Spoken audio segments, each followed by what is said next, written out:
Bien, hermanos, aquí estamos en disposición de estudiar otra vez sobre este tema que hemos estado considerando durante varios meses ya, los peligros que se esconden tras el judaísmo mesiánico.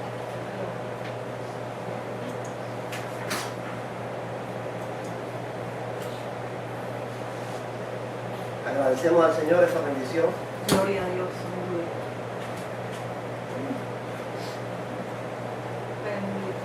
Gracias a Cristo. Porque realmente en los tiempos en que vivimos necesitamos conocer. Recuerden que siempre hemos dicho eso.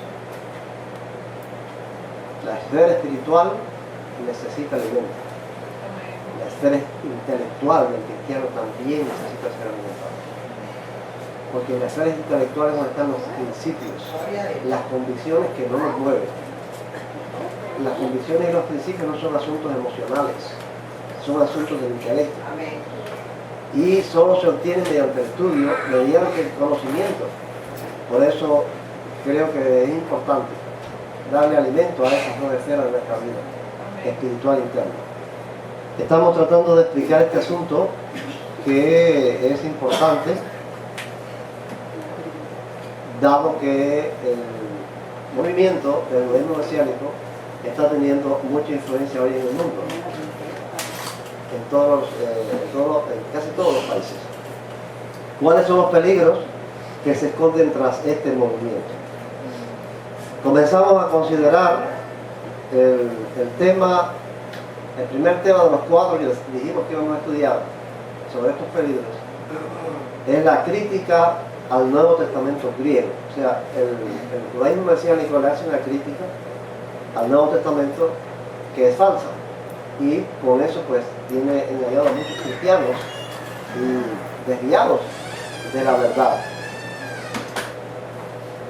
Hemos estudiado, me hubiera gustado hacer un repaso un poco más largo porque tenemos aquí a Xiomara para que más o menos entendía qué estamos haciendo, pero no podemos hacerlo, el tiempo no nos da. Pero estamos ahora mismo estudiando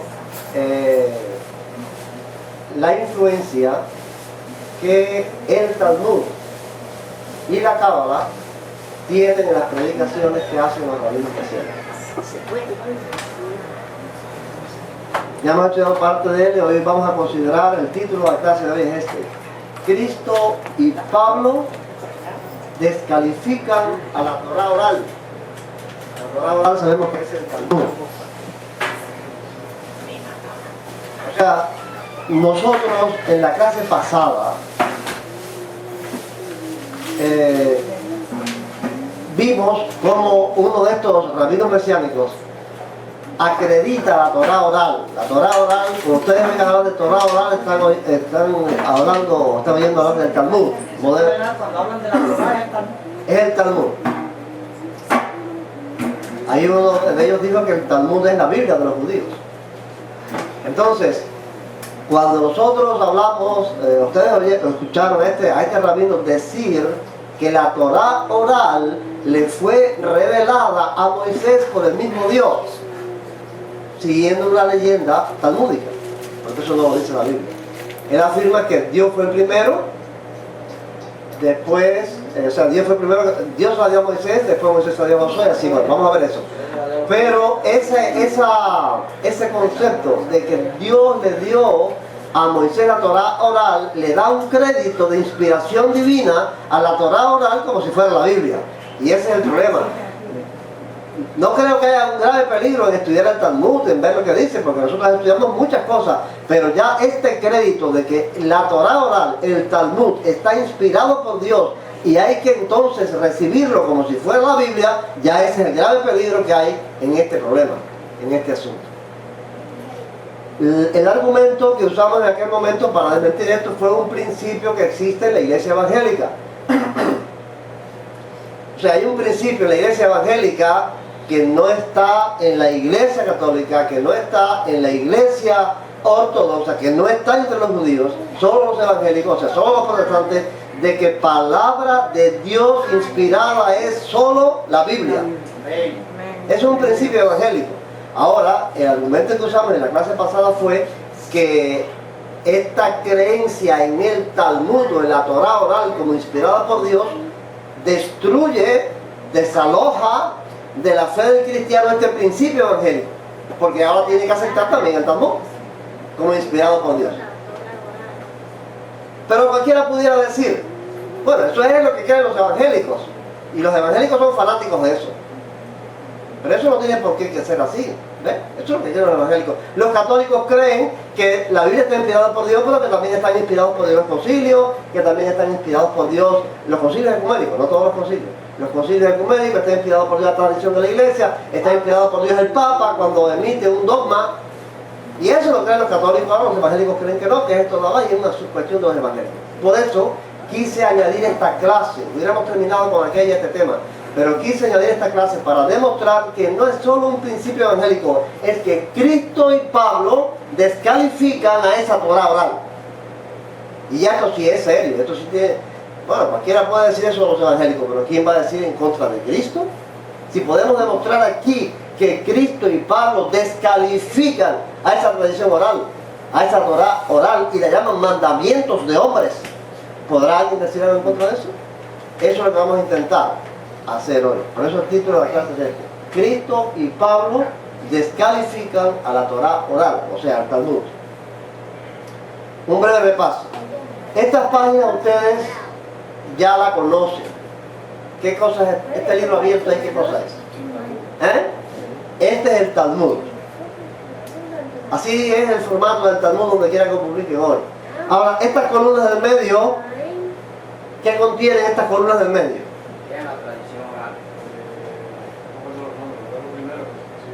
Ajá, lo primero que se escribió del Talmud: la Mishnah y la Gemara. Mishnah significa repetición. Ustedes saben que se llama tradición oral o Torah oral porque eso no se escribía. 200 años después de Cristo fue que se escribió, pero antes no se escribía. Antes los rabinos se lo aprendían de memoria y lo repetían generación tras generación. Por eso se llama Torah oral. En el año 200 uno de estos rabinos la escribió, y esta primera escritura se llama la Mishnah, o sea, escribió las repeticiones estas que hacían ellos mentalmente. Esa es la primera base del Talmud, la Mishnah. Tengan en cuenta ese nombrecito porque a la hora en que lo mencionemos ustedes sepan a qué nos estamos refiriendo. Y la Gemara, ¿qué significa? ¿No recuerdan? Que es el otro fundamento del Talmud. Es la explicación. Después, entre el año 200 y el año 500, se le dieron una serie de explicaciones a la Mishnah que se llama entonces la Gemara. La Mishnah y la Gemara son la base fundamental del Talmud. Lo que está a los márgenes, a ambos lados, arriba y abajo, son otras explicaciones de los sabios judíos a través de los siglos que le han hecho a la Mishnah y a la Gemara. Este es el formato del Talmud. Ahora, ¿quién recuerda? Estamos en un breve repaso. ¿Quién recuerda qué cosa es la leyenda de Pirkei Avot? La inspiración divina de la tradición oral. ¿No recuerdan? Me decía que Moisés lo recibió, Moisés lo pasó a... ¿Dónde está? ¿Qué cosa es Pirkei Avot? Esto es que estás hablando es la respuesta. ¿Pero qué cosa es Pirkei Avot? Pirkei Avot es un tratado que hay en la Mishnah. O sea, en la Mishnah hay un tratado que se llama Pirkei Avot, y ahí en Pirkei Avot hay una leyenda, que es esta de que está hablando Ariel. Dios, Hashem, le dio... Vamos a escuchar a Rabbi, ¿no?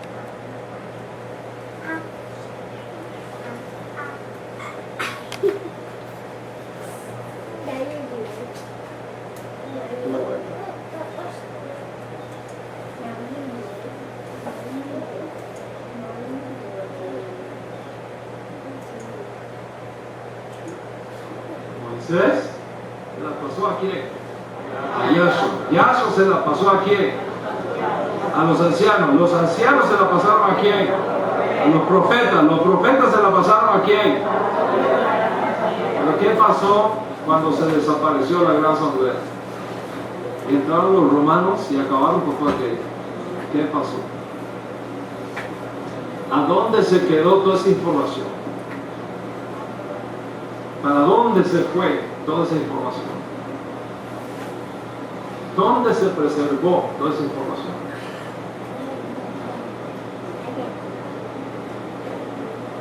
Cuando Yeshua nació y él vivió en Israel, ¿okay? No existían los hombres de la gran asamblea, no existían ya los profetas. ¿Qué pasó? ¿Qué sucedió? ¿Se perdió todo eso? ¿O hay una cadenita que guardó y preservó todo eso? Esa va a ser la próxima clase.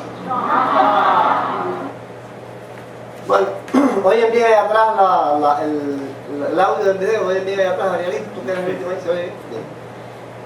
Él deja esto ahí en el aire y dice que va a dar, yo busqué en YouTube la clase esa que y no aparece por ninguna parte. Esa clase o no la dio o no la publicaron, pero yo no la he encontrado. Entonces, dije, bueno, ¿cuál es esa cadenita que dice esto? Porque aquí llegamos nada más que hasta la gran asamblea. Ustedes ven que yo les doy una flechita aquí, no, porque eso debe continuar. Esa Torah oral, o esa revelación de Dios oralmente a Moisés, si tuvo todo este proceso, tiene que continuar aquí. Me dediqué a buscar en internet si el Pirkei Avot estaba publicado en español y lo encontré. Todo el tratado de Pirkei Avot. Esta es la carátula de una publicación en PDF, en documento PDF de Pirkei Avot. ¿Qué dice ahí arriba? Máxima de los maestros. Máximas, Pirkei Avot significa máxima de los maestros, el pensamiento de los maestros, las reflexiones de los maestros. O sea, ese es el tratado y tiene este formato. Está dividido en 6 capítulos. Pirkei Avot está dividido en 6 capítulos. Y ustedes ven que tiene como unos numeritos aquí, el 1, el 2, el 3. Tiene un formato parecido al de la Biblia. Es el capítulo, pero aquí en la Biblia es el versículo 1, el versículo 2, el versículo 3. Ahí no se llama así. El capítulo 1, Mishnah 1, Mishnah 2, Mishnah 3, Mishnah 4 y así. Cada Mishnah. ¿Qué significa la palabra Mishnah? Repetición. Repetición. Es lo que repetían los rabinos de memoria. Entonces me puse a buscar ahí y encontré, y quisiera mostrárselo a ustedes, como no se ve bien la letra, directamente la amplié hacia la izquierda y entonces esto que él dice, lo que dice Dan Ben Abraham allí en esa clase, está en la Mishnah 1, pero ese capítulo tiene 18 Mishnah, tiene 18 versículos. Ahora la Mishnah 1 que dice, Moisés recibió la enseñanza, las letras que están en azul son añadiduras que yo le hice para aclarar al texto que está ahí. Dice, Moisés recibió la enseñanza, Torah oral, en el Sinaí y la transmitió a Josué. Josué la transmitió a los ancianos y estos son los profetas, y los profetas la transmitieron a los miembros de la gran asamblea. O sea, Dan Ben Abraham se queda en la Mishnah número 1. Ahora la Mishnah número 2 dice, Shimón el justo, uno de los últimos miembros de la gran asamblea, solía decir. O sea, ahí da una señal de quién era uno de esos sabios, Shimón el justo. En la Mishnah número 3 dice, Antignos, hombre de Sojo, recibió las enseñanzas, o sea, la Torah oral de Shimón el justo. Y ahí continúa la cadenita, ¿qué dice él? O sea, este último rabino sabio de la gran asamblea le transmitió la Torah oral a este señor, o este otro rabino que se llama Shimón el justo.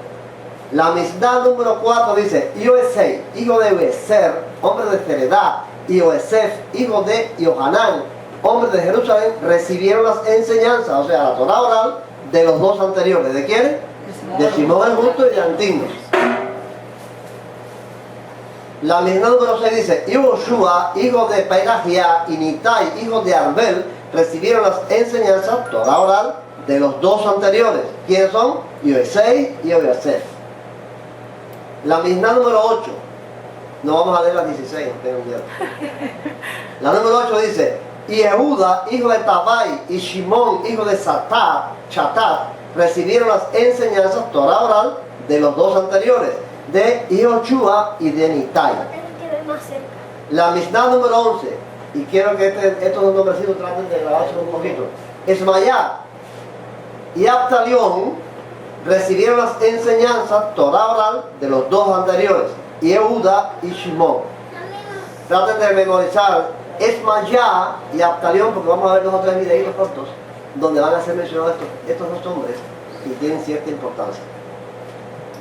Y la Mishnah número 12 dice, Hillel y Shammai recibieron las enseñanzas, la Torah oral, de los dos anteriores, o sea, de Ismaías y de Abtalión. Ahora vamos a quedarnos ahí. Vamos a quedarnos hasta ahí, no vamos a leer las 16. Vamos a quedar en la Mishnah número 12. Ahora, yo quisiera preguntar a alguno aquí, quizás Ariel es el único que pueda tener una noción, una idea, si quisiera Remigio también. ¿Por qué nos vamos a quedar ahí, en la Mishnah número 12? Porque Hillel y Shammai eran los maestros de Cristo. Oye, yo pensaba que era Ariel que iba a responder. Porque Hillel y Shammai fueron los maestros del tiempo de Cristo. Estamos hablando de que Cristo y Pablo descalificaron la Torah oral. Hillel y Shammai fueron los maestros judíos del tiempo de Jesús. Por eso vamos a quedarnos ahí. Y obviamente también de la época de Pablo. Vamos entonces a considerar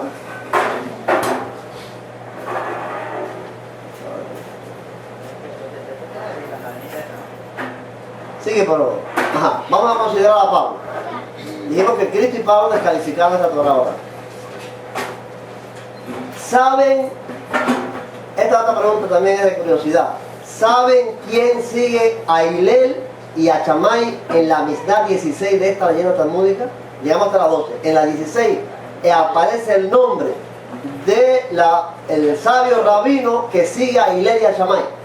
Ustedes lo conocen porque es un personaje bíblico. ¿Eh? ¿Cómo se llama el maestro de Pablo? Gamaliel. En la Mishnah 16 aparece que Gamaliel es el que continúa la tradición de Hillel y de Shammai. ¿Qué dice de Gamaliel? Hechos 5:34.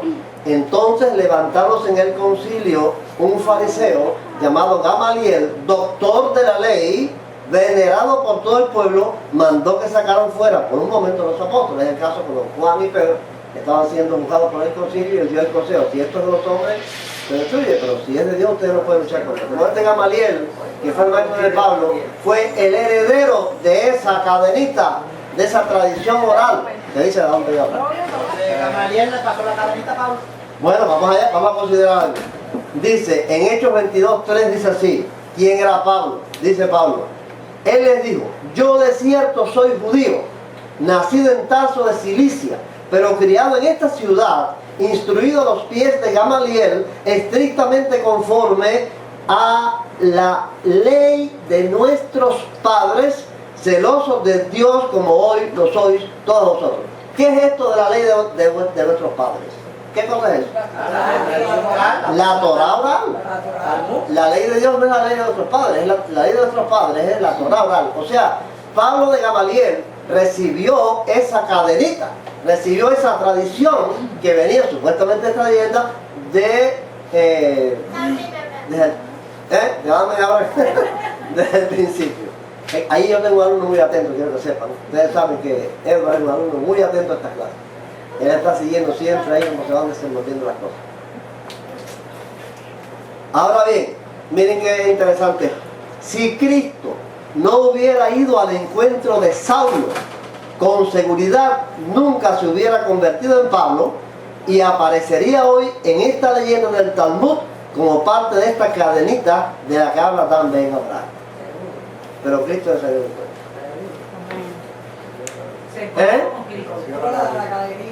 Se rompió la cadenita. Cristo rompió la cadenita esa, porque le salió al encuentro a Saulo y Saulo cambió 180 grados. Una tradición, dos rompieron la cadenita. Una tradición, dos rompieron la cadenita. ¿Ok? Esteban también se dice que era discípulo de Gamaliel. Sí. Pero dice Pablo que él era el más aventajado. Mira aquí lo que dice Pablo. Dice Pablo en Gálatas 1, 13 y 14. Ya habéis oído acerca de mi conducta en otro tiempo en el judaísmo, que perseguía sobremanera a la iglesia de Dios y la asolaba. En el judaísmo aventajaba a muchos de mis contemporáneos en mi nación, siendo mucho más celoso de las tradiciones de mis padres. ¿Qué cosa es tradición de mis padres? Torah oral. O sea, él aventajaba a todos los que es de su época. Bueno, había aquí Cremonte.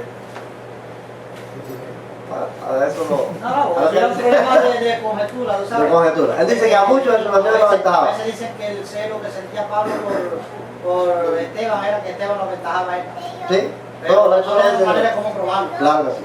Bueno, ahora bien, estamos entendiendo cómo Pablo es un hombre que conoce esta Torá oral. Pablo es un hombre que conoce toda esta tradición. Él la estudió, él se la aprendió de memoria. Había que transmitir, en este tiempo estaba escrito, esto se escribió 200 siglos después de Cristo, o sea, 200 años después de Cristo, 2 siglos. En este tiempo había que aprenderse de memoria. Pablo conocía esto. Pablo es un gran rabino en el judaísmo. Ahora miren lo que dice él en Filipenses 3, 4 y 9, y aquí es donde vemos a Pablo descalifica. Pablo descalifica la Torá oral. Miren cómo dice. Aunque yo tengo también de qué confiar en la carne. Si alguno piensa que tiene de qué confiar en la carne, yo más. Circuncidado al 8º día, del linaje de Israel, de la tribu de Benjamín, hebreo de hebreos. En cuanto a la ley, fariseo. En cuanto a celo, perseguidor de la iglesia. En cuanto a la justicia que se basa en la ley, irreprochable. Pero cuantas cosas eran para mi ganancia, las he estimado como pérdida por amor de Cristo. Y ciertamente, aún estimo todas las cosas como pérdida por la excelencia del conocimiento de Cristo Jesús, mi Señor. Por amor a Él lo he perdido todo y lo tengo por basura, para ganar a Cristo y ser hallado en Él, no teniendo mi propia justicia, que se basa en la ley, sino la que se adquiere por la fe en Cristo, la justicia que procede de Dios y se basa en la fe. ¿Qué lindo eso? Pablo descalifica completamente. La descalifica al punto de que dice que todo eso que él era en la religión judía, fariseo, hebreo de hebreo, celoso de esa tradición, de todas esas cosas, lo tiene por basura. Es una expresión dura. Y en el texto griego, ahí está traducido un poco eufemísticamente, en el texto griego la palabra que se usa aquí es estiércol. No basura, estiércol.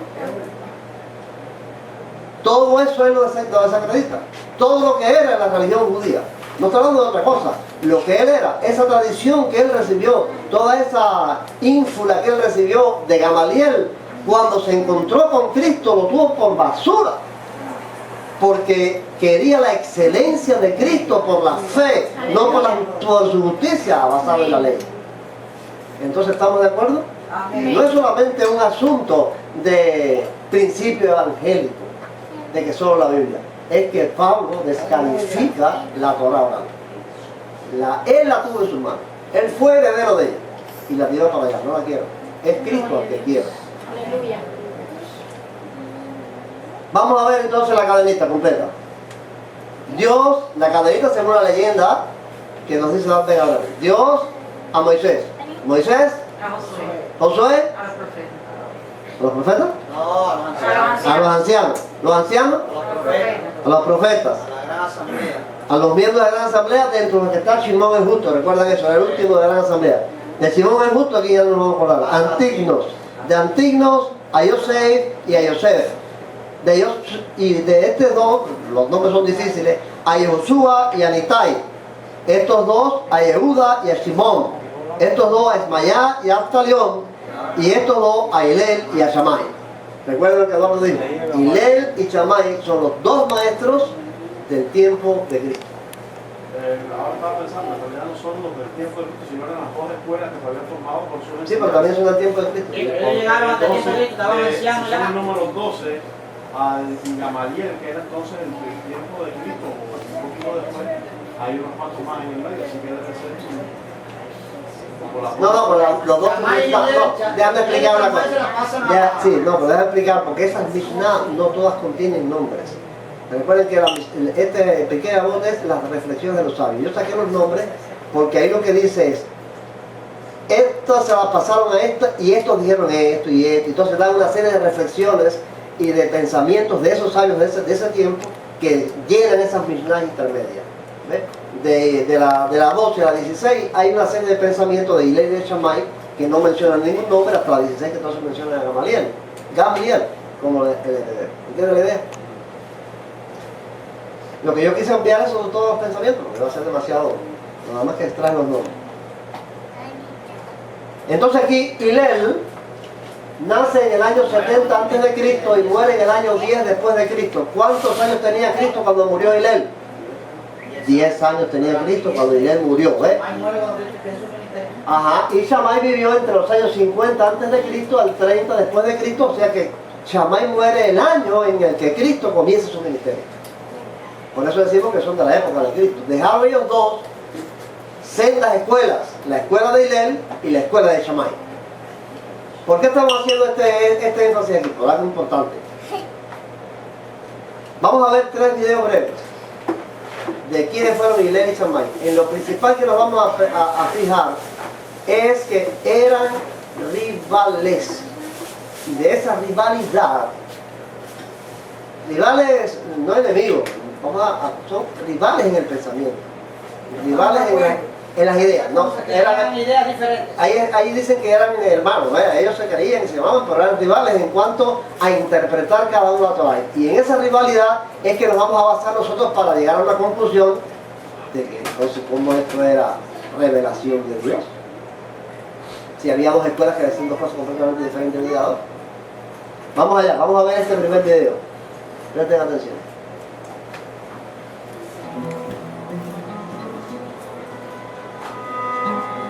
Durante los siglos pasados, desde que se recopilaron las historias de Abraham, Moisés y los demás protagonistas de la Biblia, muchos grupos de estudiosos de toda Judea las habían analizado, buscando lecciones para una vida más justa.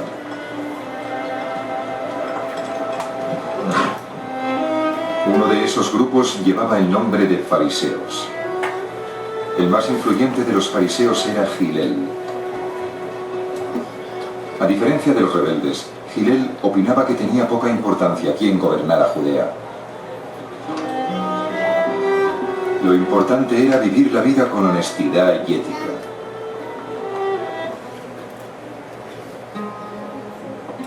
A diferencia de los esenios, los fariseos no creían en retirarse del mundo. Pero ¿cómo vivir moralmente en el mundo romano, donde quien tiene el poder tiene la razón? Fue un tema muy debatido entre Hillel y su gran rival, Shammai. Según cuenta una historia, un hombre se burló un día de dos fariseos pidiéndoles que le enseñaran la Torá a la pata coja. Shammai, muy enfadado, le dijo que se fuera.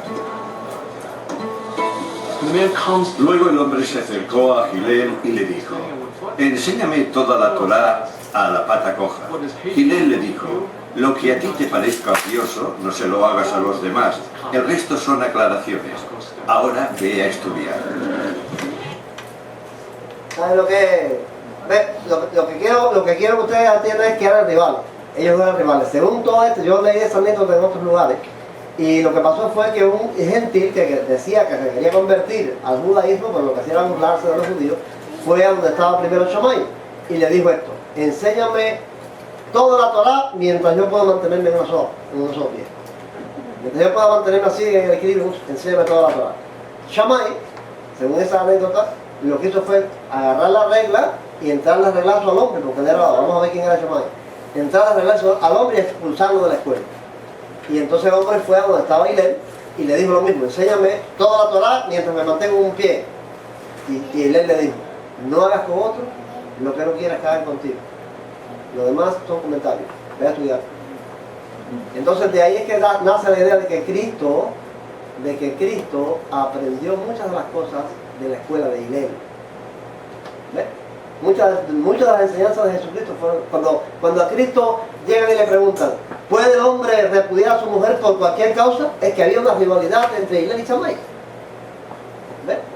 Y entonces ese contexto judío nosotros necesitamos aprenderlo. ¿Ves? No estamos a espaldas de eso. Pero lo que no podemos hacer es creer que toda esa historia es inspirada por Dios. ¿Ves? Es interesante estudiar en el Talmud ese contexto donde Cristo predicó. Pero ya calificar a ese Talmud, a esa tradición oral, esa Torah oral, como palabras de Dios con autoridad como la Biblia, es lo que vemos que es gravemente peligroso. No podemos creer todo eso así. Vamos a otro video. ¿Entendieron eso, verdad?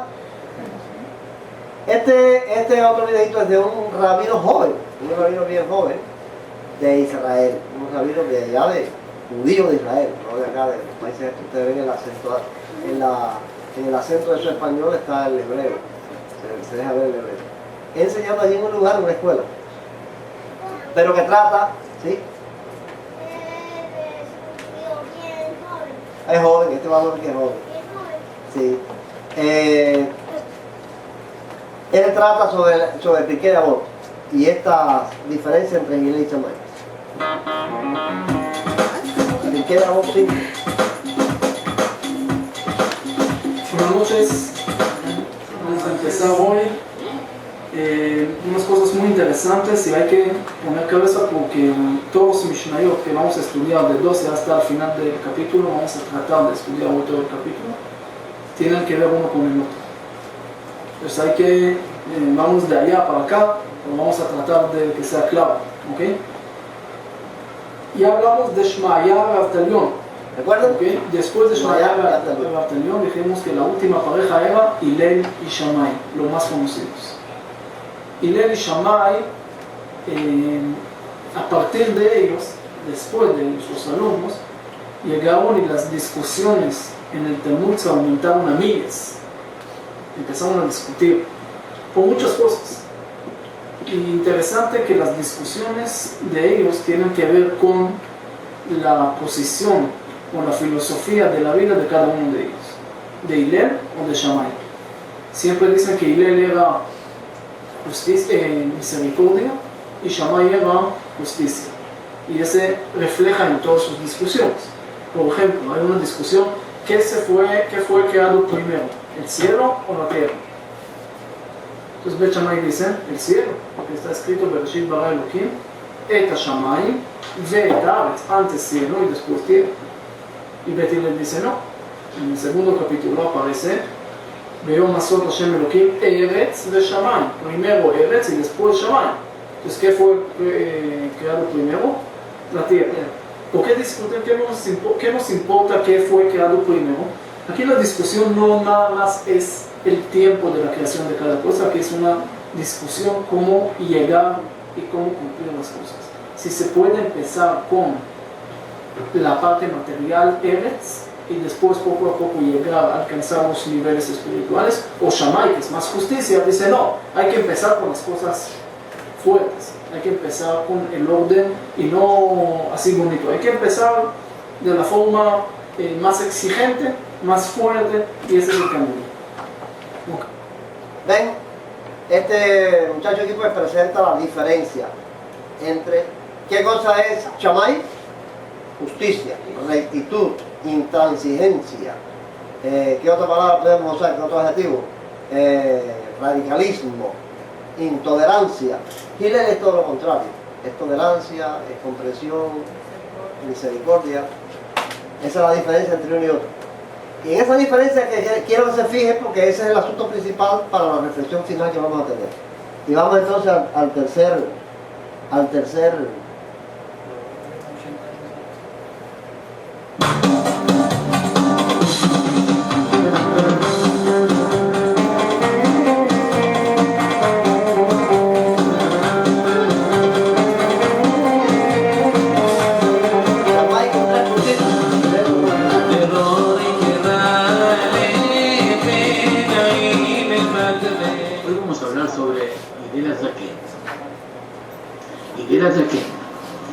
Sus padres habían emigrado de Eretz Israel a Babilonia. Este es otro rabino de Israel. Y ahí nació Hillel. Por eso se lo conoce con el nombre de Hillel HaBabli. Por parte de su madre era descendiente del rey David. Y se dedicó a estudiar la ley, la Torá. Y su hermano Serna le mantenía. Porque no trabajaba. Todo era para él Torah. El Talmud nos relata que a los 40 años emigró de Babilonia a Eretz Israel y se estableció allí. ¿Quién eran sus maestros? Shemaya y Avtalión, que fueron los fundadores de las primeras yeshivot en Eretz Israel. Ellos les transmitieron la Torah oral y al final de sus días Hillel superó en el estudio de la Torá a todos los sabios de su época. Fue entonces cuando le nombraron presidente del Sanedrín. Y él amaba a todos los hijos de Israel. Y su deseo era propagar entre ellos la Torá. Su colega era Shammai, pero Shammai era distinto a él. Él solamente aceptaba discípulos conocidos por su conducta irreprochable. Y él opinaba que había que enseñar Torá a cualquier persona, porque él pensaba que el estudio transforma y purifica al ser humano. Y él era humilde y de espíritu muy sencillo, que amaba la paz y la armonía. Si es difícil llegar a ella, así decía Hillel, perseguirla hasta alcanzarla, amar a todo ser humano y acercarte a la Torá. 40 años dirigió Hillel a Israel y al pueblo, y falleció en el año 3768 de la era mosaica. Sea su memoria bendita para siempre. Y si hablamos de Hillel, tenemos que hablar de Shammai. Shammai era contemporáneo de Gilad Zaken. Él también estudió en la yeshivot de Shmaya y Artarión. Shammai era muy estricto y temía siempre el pecado, porque por eso era muy riguroso en la aplicación del din, de la ley, de que insistía que se hiciera de forma estricta. Él amaba mucho a su pueblo y se interesaba en la solución de los conflictos, ya fueran de orden nacional o religioso, que existía en su tiempo. Fue nombrado la cabeza del tribunal, del Sanedrín, Av Beit Din. Se comportaba con severidad y furia con los pecadores, pero mostraba dulzura y recta y nobleza hacia la gente recta. Hillel y Shammai eran amigos sinceros y se amaban como hermanos, pero tenían diferentes ideas concernientes a la aplicación de la ley. Shammai era más estricto.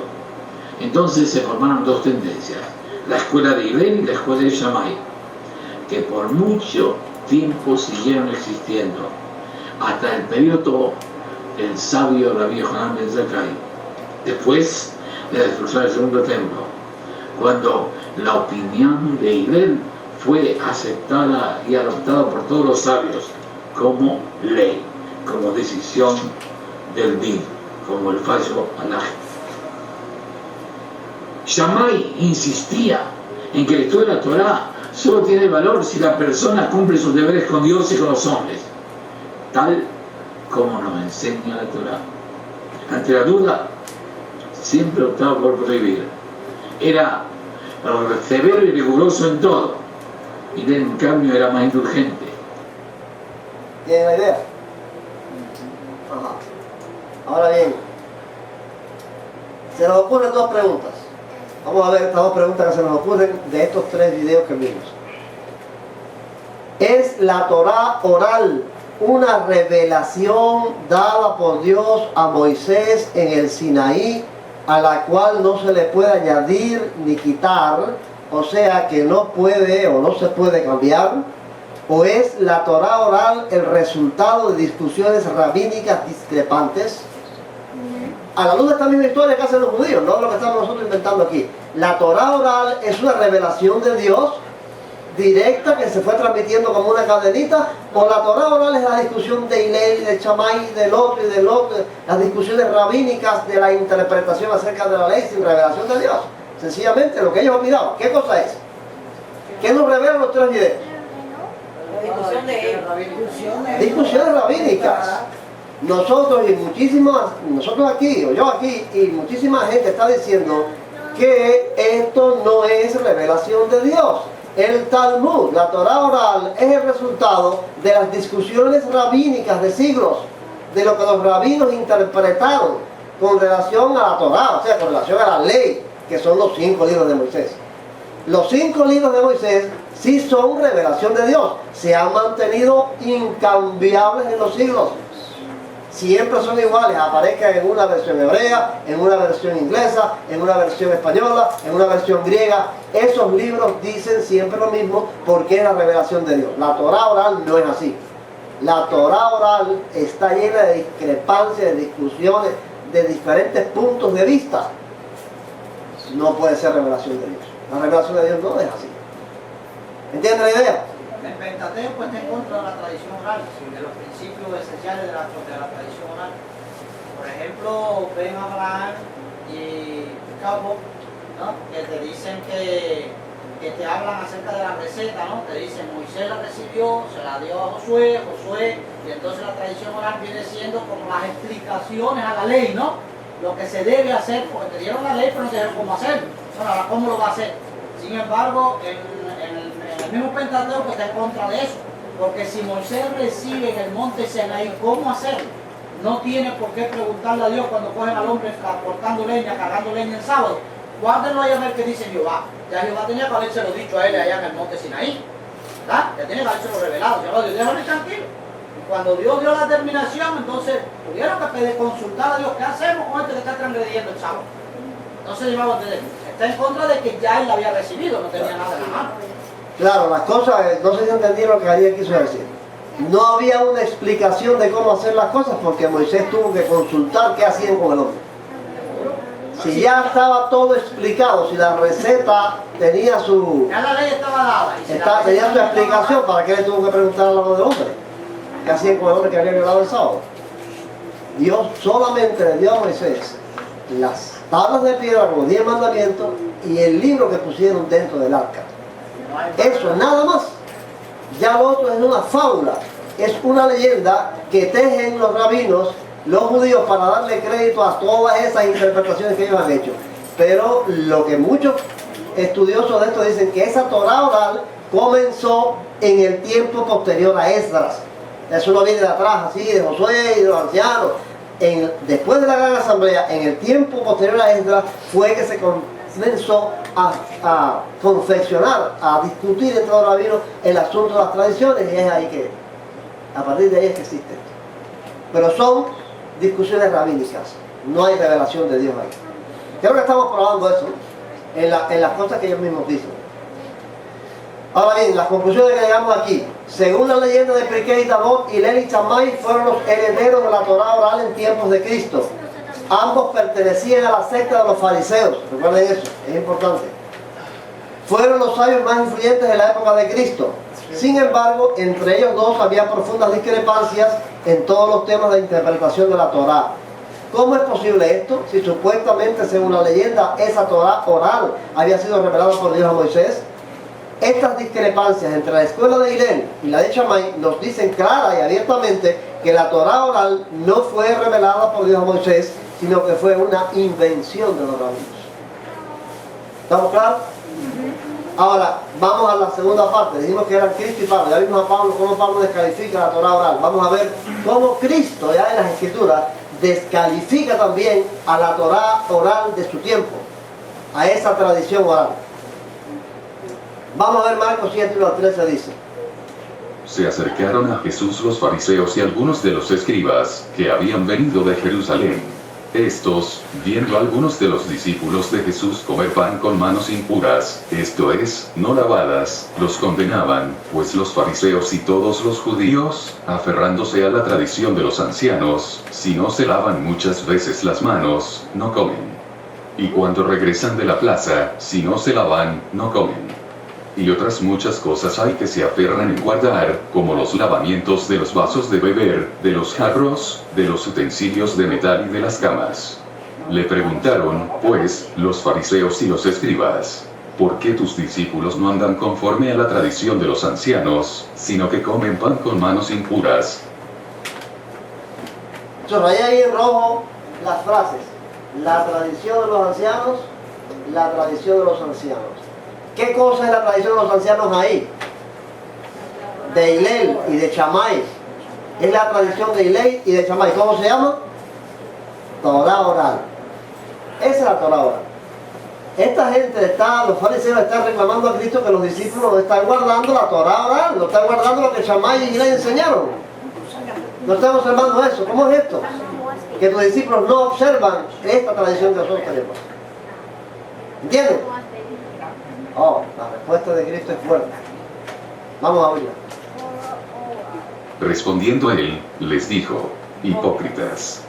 Bien profetizó de vosotros Isaías, como está escrito: este pueblo de labios me honra, mas su corazón está lejos de mí, pues en vano me honran, enseñando como doctrinas, mandamientos de hombres, porque, dejando el mandamiento de Dios, os aferráis a la tradición de los hombres, los lavamientos de los jarros y de los vasos de beber, y hacéis otras muchas cosas semejantes. ¿Ven? ¿Qué cosas hay? Mandamientos de hombres, tradición de los hombres, Torá oral. Ahí es Torá oral, Talmud.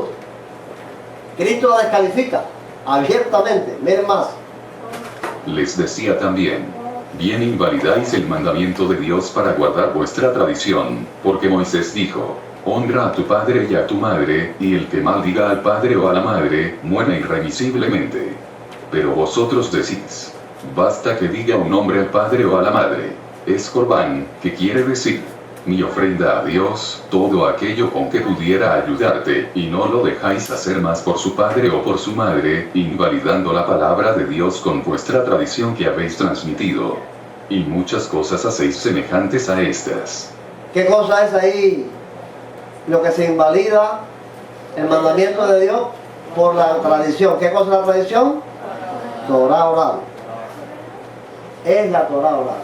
Esta que ahora Dan Benamán está defendiendo y que nos está diciendo que el pensamiento del Nuevo Testamento es conforme a ese pensamiento hebraico del primer siglo. Está engañando a mucha gente con eso. Cristo descalificó de manera fuerte, les dijo hipócritas, y que estaban invalidando el mandamiento de Dios y obedeciendo mandamientos ¿de quién? De hombres. Enseñan como doctrinas mandamientos de hombres, invalidando el mandamiento de Dios. Creo que está claro, ¿no? Es más que obvio cómo Jesús condena y califica a la Torá oral de mandamientos de hombres que invalida la palabra de Dios. Estas repeticiones están ahí porque esta es la clase que ustedes van a estudiar después por internet. Está más que claro que este texto de Marcos de que Jesús condena y descalifica al pensamiento hebraico del primer siglo que Hillel y Shammai recibieron de sus maestros y transmitieron a su época. Está más que claro que Cristo descalifica este pensamiento de Hillel y de Shammai. Está más que claro en el Nuevo Testamento. No hay duda de dudas. Ahora, donde más se pone de manifiesto la censura de Jesús contra la Torá oral, el Talmud, es en la observancia del sábado. Y queremos, porque ahí se pone de manifiesto realmente, y vamos a ver, comprobar con la Mishnah, cuáles eran las reglas sobre el sábado que Cristo descalifica. O se pone de manifiesto claramente. Y vamos a ver 4 casos. 4 casos vamos a ver. El primero es, los discípulos recogen espigas el sábado. El hombre de la mano seca, el ciego de nacimiento y el paralítico de Betesda. Vamos a ver esos 4 casos, hay más. En el Nuevo Testamento nosotros vamos a encontrar 7 confrontaciones de Jesús con esta gente de la tradición oral por causa del sábado. 7. De las 7 vamos a ver 4 nada más, para no ser largo. Los discípulos recogen espigas el sábado. Dice así Mateo 12 y Lucas. Hice una combinación de los 12 evangelios. Aconteció que un sábado, pasando Jesús por los sembrados, sus discípulos arrancaban espigas y restregándolas con las manos, y fíjense los detalles, arrancaban espigas, las restregaban con las manos y comían. Fíjense esos 3 detalles, fíjense porque, ustedes, bueno, vamos a ver después. Arrancan, restregan, soplan y comen. Bueno, tiene que soplar porque la cáscara estaba ahí, ¿no? Bueno. Los fariseos al verlo le dijeron: tus discípulos hacen lo que no está permitido hacer el sábado. ¿En qué se basaban estos fariseos para decirle que no estaba permitido eso? Arrancar espigas, restregar, soplar y comer. ¿En qué se basaban ellos? Torá oral. Miren, me encontré esta página, en mi investigación esta página es judía, se llama Chabad.org, donde aparecen las 39 Avot Melaha. Esta página es judía. 39 Avot Melaha. Avot Melaha quiere decir labores prohibidas, o trabajos prohibidos. Los 39 trabajos prohibidos. Oigan bien. En la Mishnah, Tratado de Shabbat, capítulo 7, está escrito: los trabajos son 40 menos 1 y son: 1. Sembrar. 2. Arar. 3. Cosechar. 4. Juntar la cosecha. 5. Trillar. 6. Aventar. 7. Separar. 8. Moler. 9. Tamizar. 10. Amasar. 11. Hornear. 12. Esquilar. 13. Lavar la fibra. 14. Peinar la fibra. 15. Teñir. 16. Hilar. 17. Armar la cadena en los telares. 18. Preparar la cadena para pasar la trama. 19. Tejer. 20. Destejer. 21. Anudar. 22. Desanudar. 23. Coser. 24. Descoser. 25. Cazar. 26. Fanar. 27. Descuerar. 28. Curtir el cuero. 29. Alisar el cuero. 30. Marcar el cuero. 31. Cortar el cuero. 32. Escribir. 33. Borrar. 34. Construir. 35. Destruir. 36. Apagar. 37. Encender fuego. 38. Culminar un trabajo. Y 39. Cargar de un dominio a otro. Cargar algo de un dominio. Ustedes ven 39, ¿no? 39. Esto se convierte, yo tuve un libro, una vez tuve un libro en la mano que contenía 917 prohibiciones con relación al sábado. 917. Pues que ya se quedó obsoleto, ya eso no se hace. No, es que esto es multiplicado. Cada una de ellas tiene otros. Esto es como decir, Son 40, 39 extractados. 39 principales. Ahora, cada una es como decir, este es el número 1, el número 1. Sí, pero el número 1, ¿cómo se dice? El número 1 romano. Después está el número 1, ¿cómo es? Arábigo, este. Después está la letra A, este.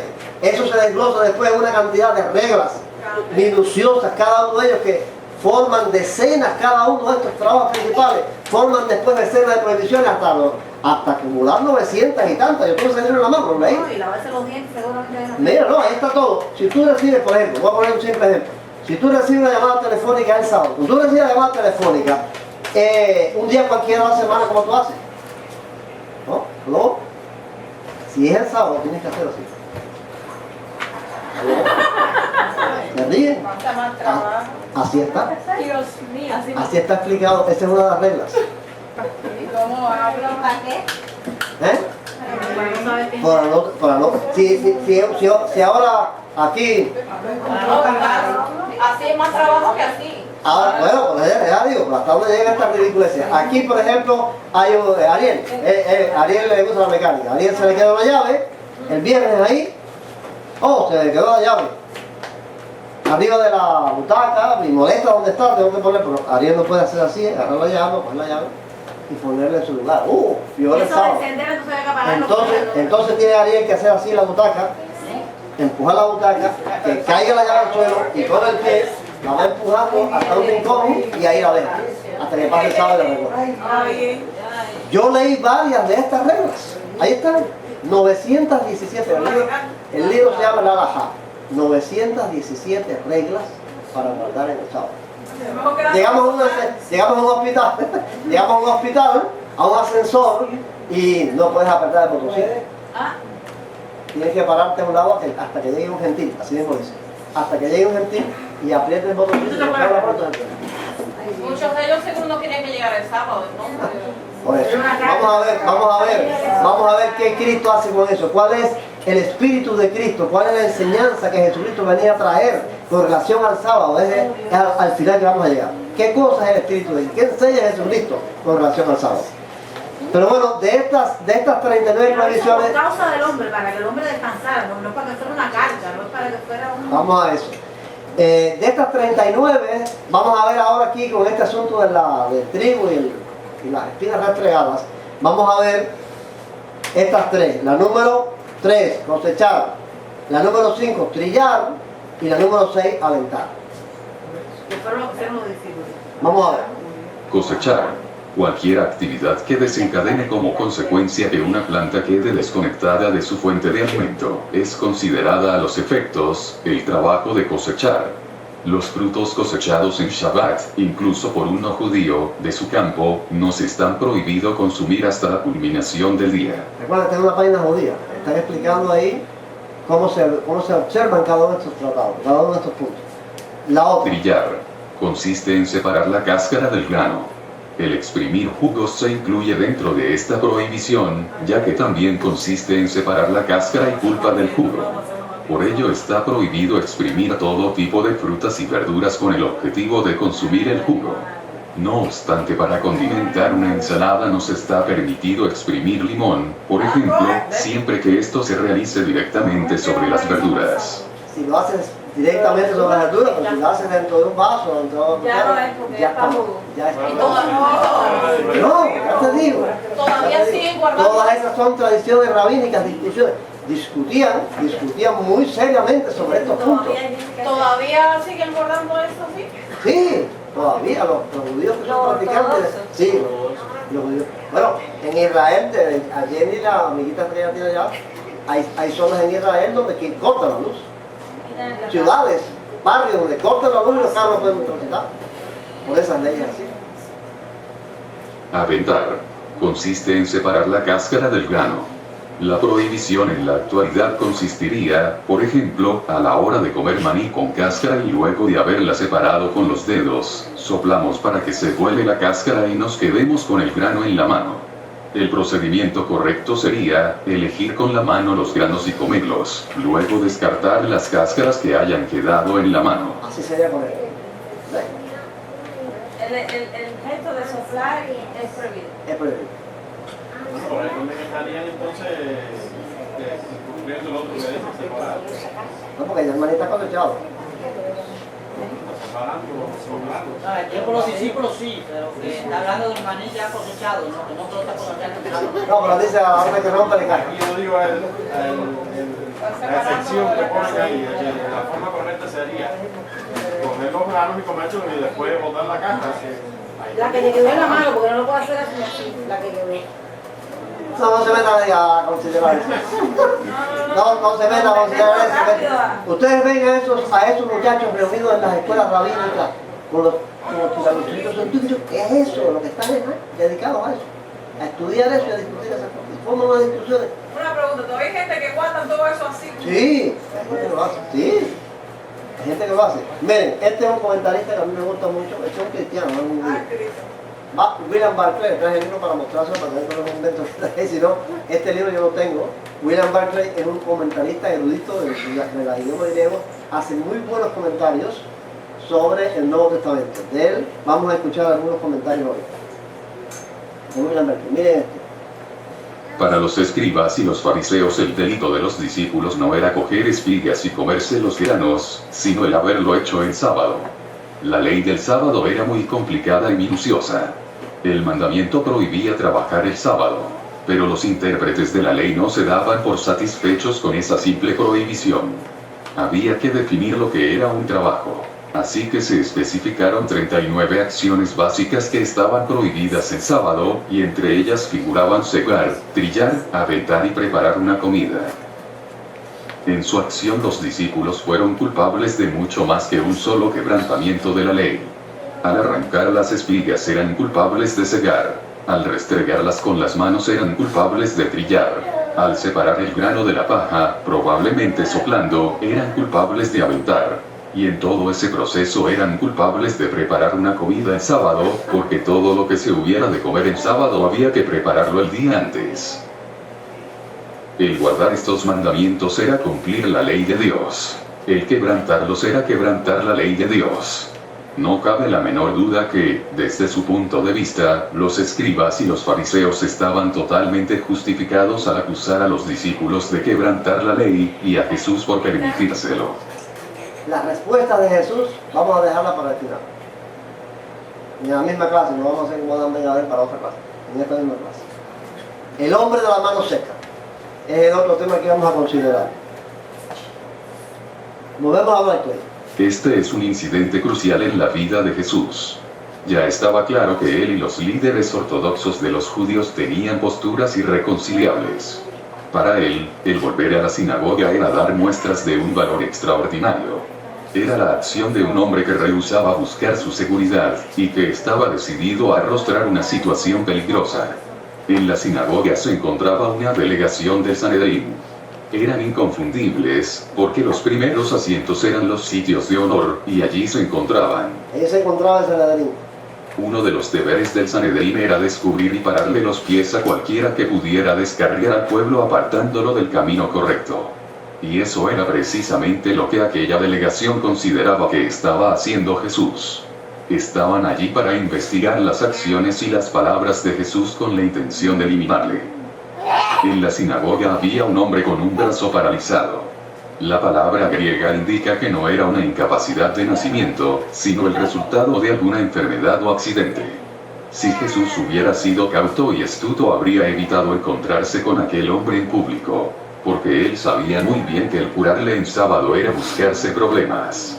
Estaba prohibido hacer ningún trabajo en sábado, y curar a un enfermo era un trabajo.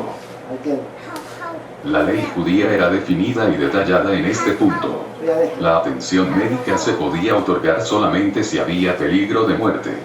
Para dar algunos ejemplos, se podía ayudar el sábado a una mujer que estuviera de parto. Se podía tratar una infección de garganta. Si le caía un muro encima a alguien, se le podía descubrir lo suficiente para ver si estaba vivo. Si estaba vivo, se le podía ayudar.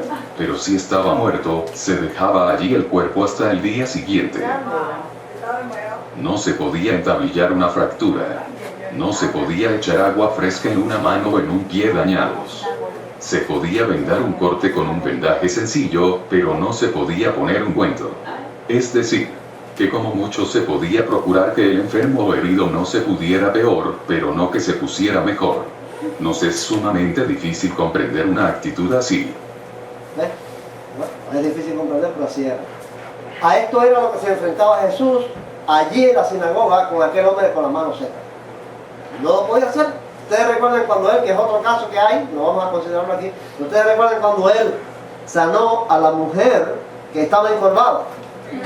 ¿Qué dijo el jefe de la sinagoga? Hay 6 días para ser sanado. Vengan, no hoy sábado. ¿Y qué le dijo Jesús? Hipócrita, si tú de aquí sales y desatas tu asno y tu buey, y esta hija de Abraham, que estaba atada por 18 años, no era listo sanar el sábado, es justo, es correcto hacer bien el sábado. ¿Ves? Vamos a ver en este caso qué pasó. Otra vez entró Jesús en la sinagoga. Había allí un hombre que tenía seca una mano y lo acechaban, ahí estaba la gente, para ver si lo sanaría el sábado a fin de poder acusarlo. Entonces dijo al hombre que tenía la mano seca: levántate y ponte en medio. Y les preguntó: ¿es lícito en los sábados hacer bien o hacer mal? ¿Salvar la vida o quitarla? Pero ellos callaron. ¿Armonía o confrontación? Dice Dan Ben Abraham que hay una armonía, que el pensamiento del Nuevo Testamento es el pensamiento hebraico del primer siglo, que lo que dice ahí es lo que pensaban los judíos del primer siglo. ¿Es eso? No. Dan Ben Abraham engaña a gente que no sabe casi nada de la Biblia. Entonces, mirándolos con enojo, entristecido por la dureza de sus corazones, dijo al hombre: extiende tu mano. Él la extendió y la mano le fue restaurada sana. Salieron entonces los fariseos y se confabularon con los herodianos para destruirlo. ¿Hay aquí alguna armonía entre Jesús y el pensamiento hebraico del primer siglo? ¿O hay una confrontación?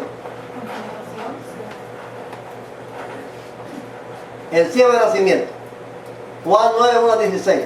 Dicho esto, escupió en tierra, hizo lodo con la saliva y untó con el lodo los ojos del ciego y le dijo: ve a lavarte en el estanque del Siloé, que significa enviado. llevaron ante los fariseos al que había sido ciego, y era sábado cuando Jesús había hecho el lodo y le había abierto los ojos. Una conclusión. A mí en otro tiempo, cuando yo conocía esto, porque estas son cosas que uno va aprendiendo con el tiempo, ¿no? Y con el estudio, pero en otro tiempo a mí me resultaba extraño esa manera de Jesús sanar a esta persona.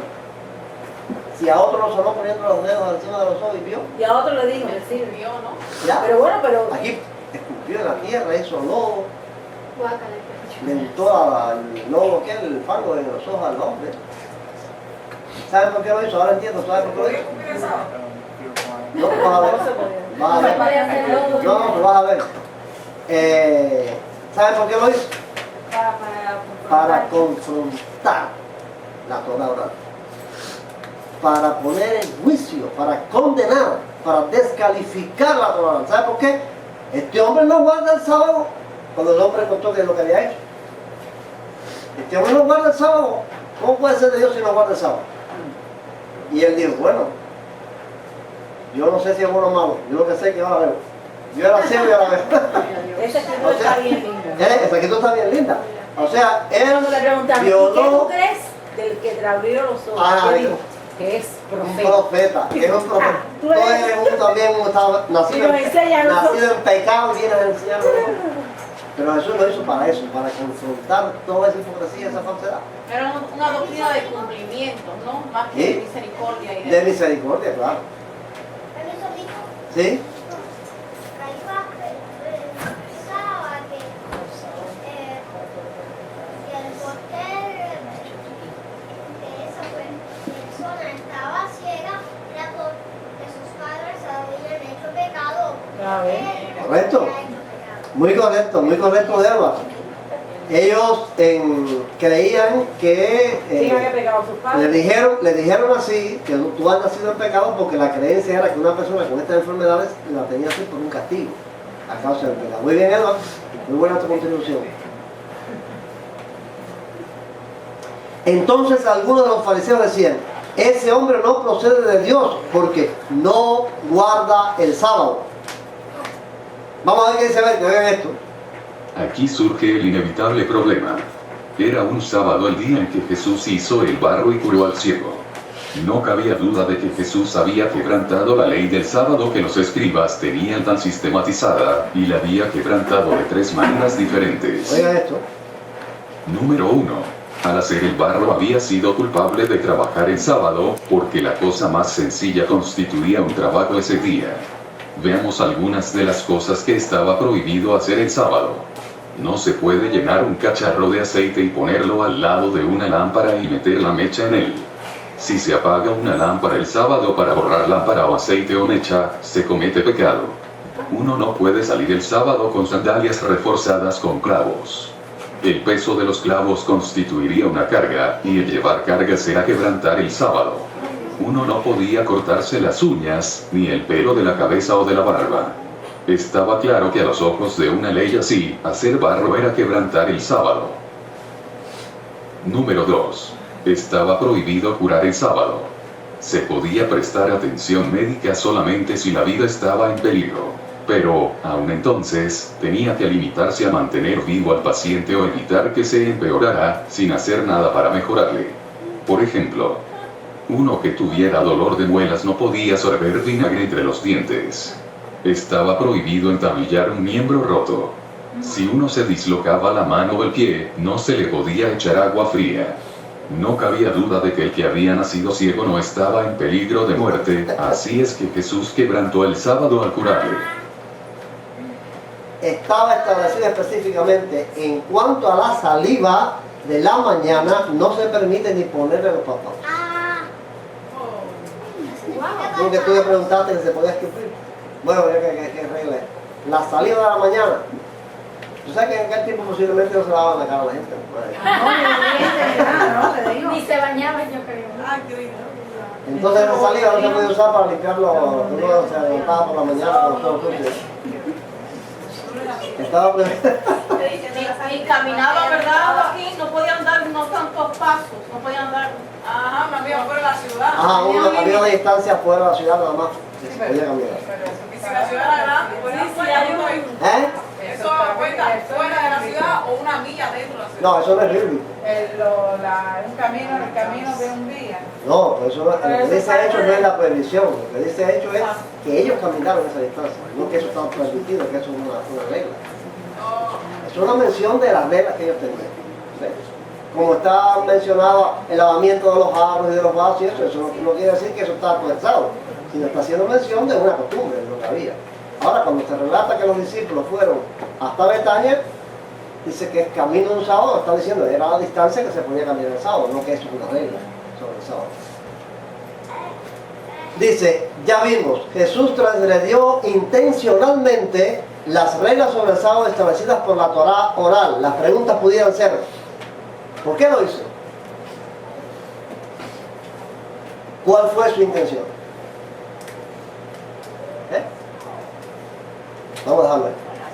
Y vamos al último caso, el paralítico de Betesda. Esta es otra página judía. Ser judío se llama esta página .com, donde saqué estos datos. También aquí aparecen las 39 prohibiciones y añade aquí abajo, de estas 39 labores principales prohibidas, luego se derivan otras numerosas decenas. Yo encontré 917 en un libro. De ellas, ¿cuál vamos a considerar aquí para este caso? De la 1 a la 39, ¿quién me la encuentra? ¿La que vamos a considerar ahora? Sí, para el caso del paralítico de Betesda. La 39. La 39. Cargar. ¿Qué cosa es cargar? Trabajo número 39. Esto de la página. Cargar. Se refiere a transportar cualquier objeto en un lugar público. También a sacar un objeto del espacio particular al público. Cuando nos referimos a objetos, no estamos indicando la vestimenta que se tiene puesta, ni los anteojos, dentaduras postizas, etc. Pero sí a cualquier objeto, sin importar su tamaño, peso, valor o utilidad. Está prohibido, entonces, transportar en espacio público incluso cosas triviales como una llave o un pañuelo. Ciertamente no pueden llevarse carteras, billeteras, carteras y accesorios innecesarios. Espacio público implica no solamente calles, plazas, ramblas, etc., sino también aquel espacio semipúblico, como por ejemplo los corredores del edificio donde uno vive. Las leyes son numerosas como dijimos, y no se debe pretender que todo estará abarcado en este artículo. Según algunos intérpretes, esta categoría se deriva directamente de la prohibición dada por Dios a través de Mosé, de que los hebreos no recojan maná en el día del Shabbat. Lo derivan argumentando que, si recogían el maná, luego lo debían transportar, infringiendo así esta prohibición. Apoyan su tesis por el relato en el libro de Midbar, números 15-32, en que un hombre que hachaba y recogía leños en Shabbat fue condenado a muerte por estas transgresiones. ¿Por cuál? Dicen que por cargar el hacha y la leña cortada. Bueno, eso es lo que argumentan los rabinos que discuten el problema. Y más allá de la Torá, encontramos que el profeta india, Jeremías, advierte, 17:21. Así ha dicho Hashem: guardaos a vosotros mismos, no trayendo cargas en el día del sábado para introducirlas por las puertas de Jerusalén. Tampoco saquéis carga de vuestras casas en el día del sábado, ni hagáis obra alguna. Más bien, santificad el día del sábado, como mandé a vuestros padres. Cargar aparece como el prototipo de todos los otros tipos de labor de Shabbat. Esto es así, porque el acto más elemental de dominio sobre la naturaleza es el poder transportar un objeto. Por consiguiente, si nosotros debemos abandonar nuestro predominio para reconocer nuestro lugar dentro de la creación, el primer paso es darnos la posibilidad de modificar el medio ambiente con nuestra actividad más simple. Es también una señal de que todo lo creado no es de nuestra propiedad, a pesar de que hacemos uso del mismo. Señal, entonces, de que somos huéspedes y no patrones. Así como el morir es la viva representación de que en verdad nada poseemos. El Shabbat es una representación más vital de que, en efecto, tenemos un límite marcado, y por más esfuerzos que hagamos, finalmente, nada tenemos nuestro, sino solamente nuestras buenas acciones. Es Dios el amo de todo, incluso del día del Shabbat, incluso de nosotros, por lo cual, nos quiere demostrar su soberanía, y nuestra humilde condición de súbditos privilegiados y consentidos, pero, súbditos al fin. ¿Ven la filosofía que está detrás de todas estas prohibiciones? es que nosotros tenemos que estar sometidos a la voluntad de Dios. Y transportar algo en sábado significa nuestro predominio, que no nos sujetamos a que Dios es nuestro soberano y nuestro dueño. Esa es la filosofía que hay detrás de todas esas grandes y numerosas prohibiciones. Ahora la Mishnah, ¿saben lo que es la Mishnah? ¿Se recuerdan lo que es la Mishnah? ¿Quién me lo dice? ¿Eh? Las repeticiones fue lo primero que se escribió del Talmud. La Mishnah sobre esto dice, miren, ustedes recuerdan, voy a hacer este breve comentario, se trabó esto aquí. Ustedes recuerdan cuando yo les mandé un video para que lo vieran sobre el Talmud. ¿Eh? A ver, Arlene, ¿con qué comenzaba ese video? ¿Te recordarás? El video sobre el Talmud, ¿cómo empezaba? Dos judíos con unos sombreritos discutiendo, los dos discutiendo que si un desollinador se metió en una chimenea y salió de la chimenea, dos desollinadores, ¿no? Uno salió con la cara sucia y el otro salió con la cara limpia. ¿Cuál de los dos se va a lavar? ¿Se recuerdan? Que parecía que hay una broma. ¿Tuviste el video? Sí, es lo que yo. ¿Sí? Ahora, ahí se forma entre esos dos personajes ahí en el video una discusión de que si se va a lavar porque se cree que está sucio y el otro que no está sucio. Y entonces al final de toda esa discusión ahí que empiezan, ya digo, parece una broma eso, pero no es una broma en serio. El comentarista dice, esto es el Talmud. Estas discusiones son propias del Talmud. Con el fin de tratar de explicar la Biblia, no hacen más que cuestionarla desde todos los puntos de vista. Que si Adán tenía ombligo, que si los peces murieron en el diluvio universal, todas esas grandísimas discusiones. Bueno, en cuanto a este asunto, la Mishnah de Levar Cargas dice lo siguiente. Hay dos modos de transportar el día de sábado, que son 4 para el que está dentro y otros dos que son 4 para el que está afuera. ¿Ven? Ahí estamos ya, los viejitos, que si desollinador, que si se sale con la cara limpia. Veamos la galimatía esta. Dice, ¿de qué manera? En el caso de que un pobre esté fuera y el dueño de la casa esté adentro. Si el pobre introduce la mano y deposita algo en la mano del dueño de la casa, o si toma algo de este y lo saca, entonces el pobre es culpable y el dueño de la casa está exento. Si el dueño de la casa saca la mano y deposita algo en las manos del pobre, o si retira algo de las manos del pobre y lo introduce, en este caso el dueño de la casa es culpable y el pobre no lo es. Si el pobre introduce la mano y el dueño de la casa toma algo de ella y este deposita el mismo algo y el pobre lo saca, entonces vamos a estar en centro. Y así seguimos y seguimos. Yo le quise ponerle un gráfico para que lo entiendan mejor. Bueno, esta es la mano que entra dentro de la casa, ¿no? Vamos a ver. El pobre introduce la mano y deposita algo en la mano del dueño de la casa. ¿Quién es el culpable?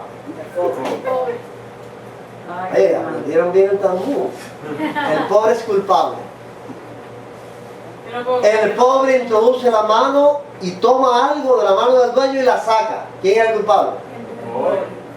Oye, ustedes están preparados para aprender Talmud. La otra, el pobre introduce la mano y el dueño de la casa toma algo de ella. ¿Quién es el culpable? ¿Eh? Ambos están exentos, ya están fallando ya. Ambos están exentos. Fíjense. La mano está dentro de la casa. La mano está dentro de la casa y es lo que hace tomarla, no la entrega. Ah, ¿verdad? Por el asunto del lugar público. Ajá, del lugar público. El pobre introduce la mano y el dueño de la casa deposita algo en ella y el pobre saca. La mano. ¿Quién es culpable? Ambos están exentos. Sí. No están aprendiendo bien. ¿Por qué? Porque no la sacó. Bueno, ahora vamos a ver cuando es el dueño que saca la mano. Este es el otro caso. El dueño de la casa saca la mano y deposita algo en la mano del pobre. ¿Quién es el culpable? El dueño. Ahora sí. Alabado, pero el pobre es el que sale siempre. No, el dueño de la casa es el culpable aquí. Sí, pero por darle dinero No, pero ahora vamos a decir esto. Dice, no, mira esto. El dueño de la casa saca la mano y retira algo de la mano del pobre y lo introduce en la casa. ¿Quién es el culpable? El dueño. El dueño de la casa es el culpable. Ahora el caso este.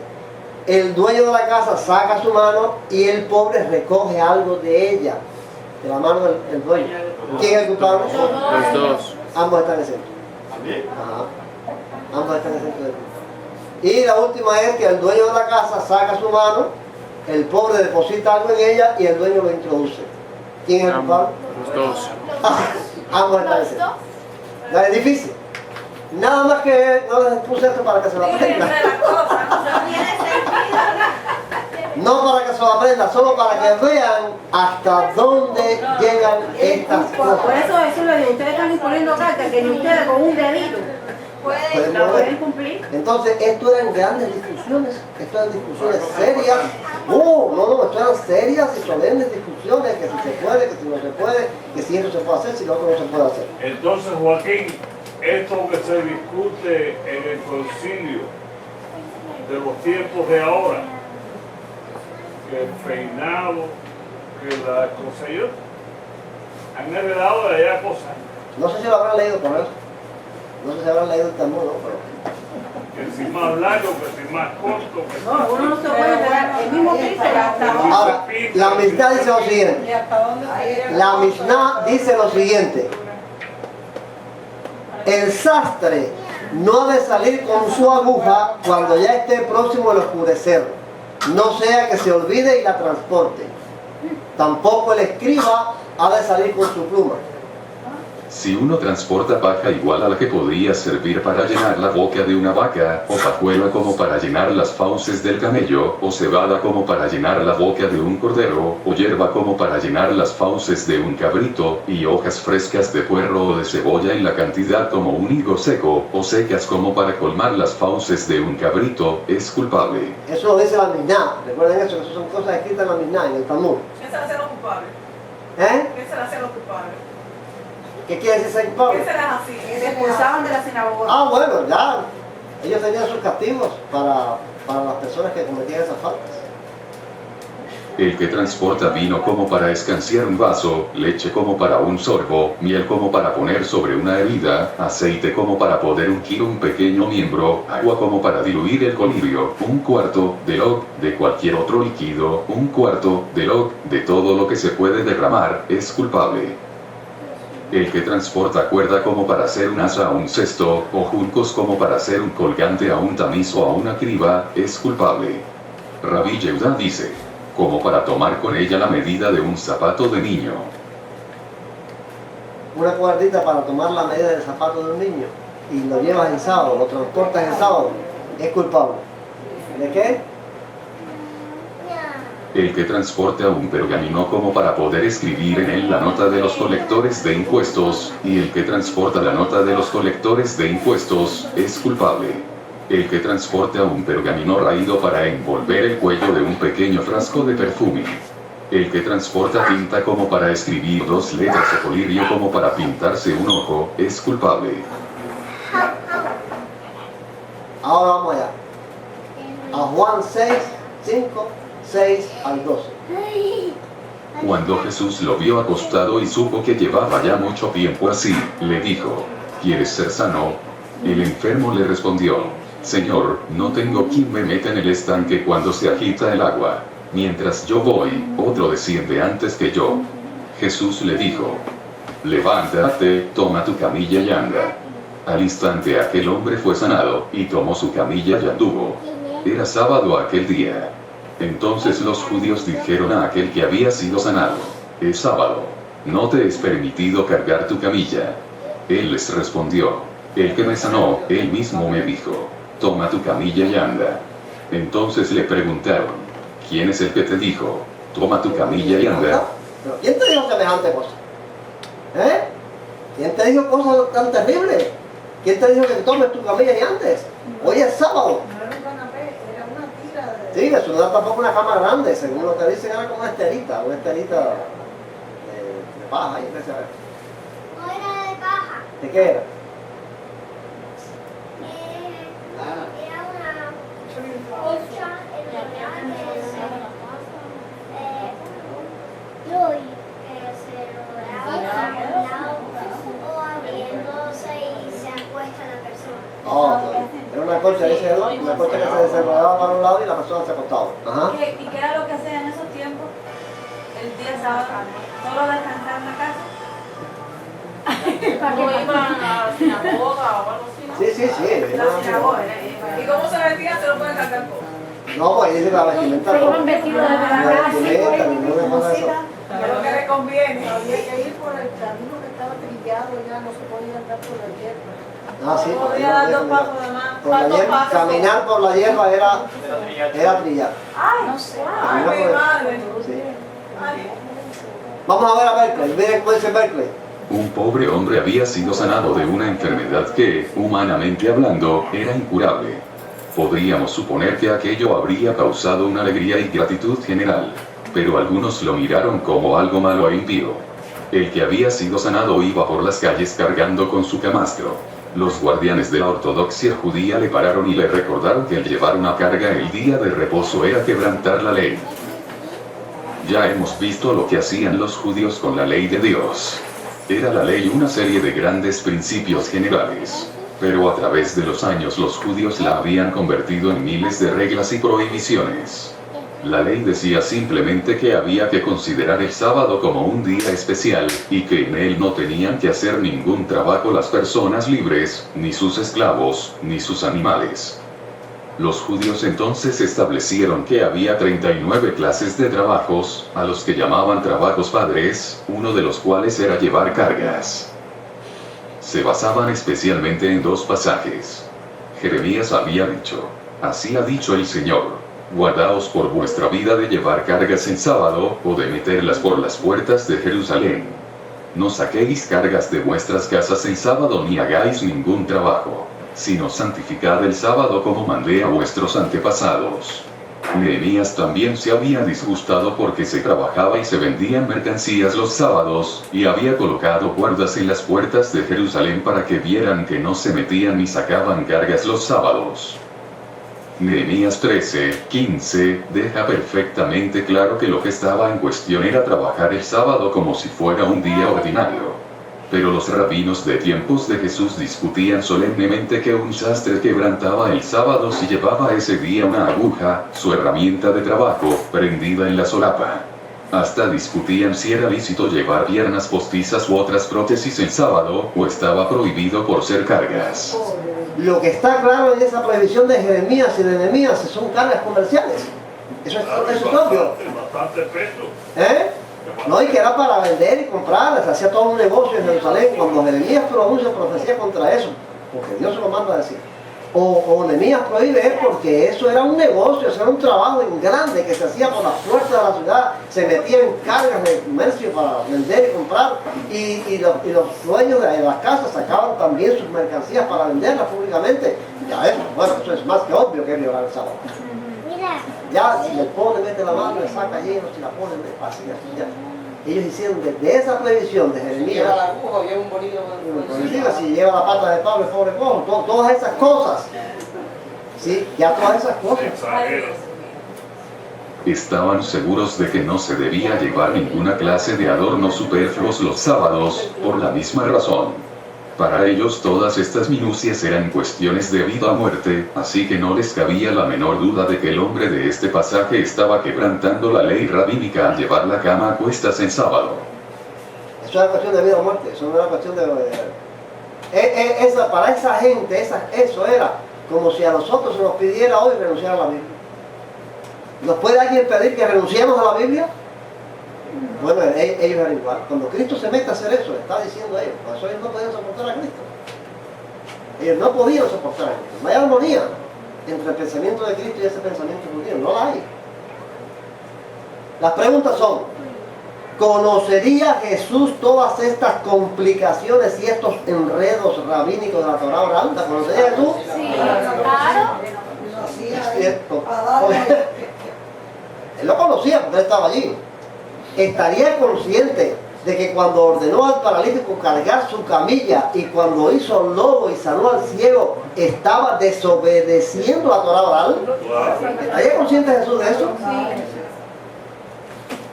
¿Por qué no guardó respeto hacia la Torá oral, sino que públicamente él mismo la desobedeció y mandó al paralítico a que la desobedeciera?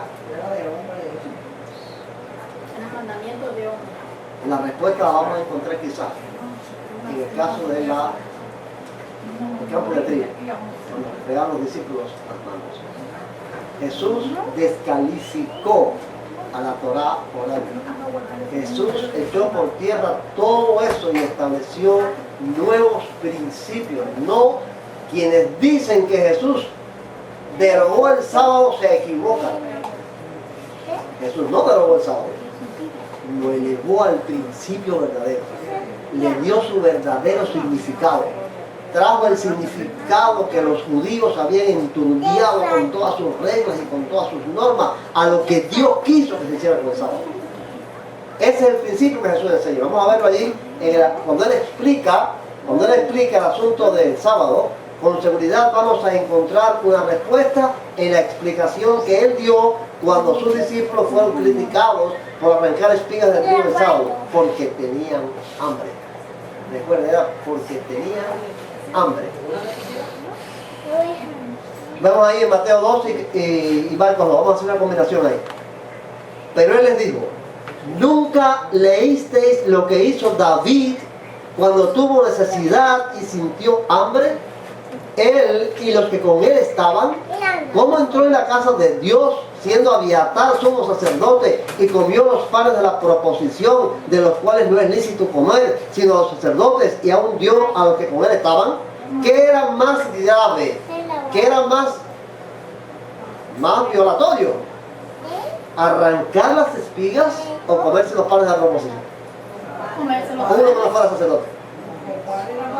Aquí no podemos decir que Jesús está autorizando lo que David hizo. No lo podemos decir. Porque tenía hambre.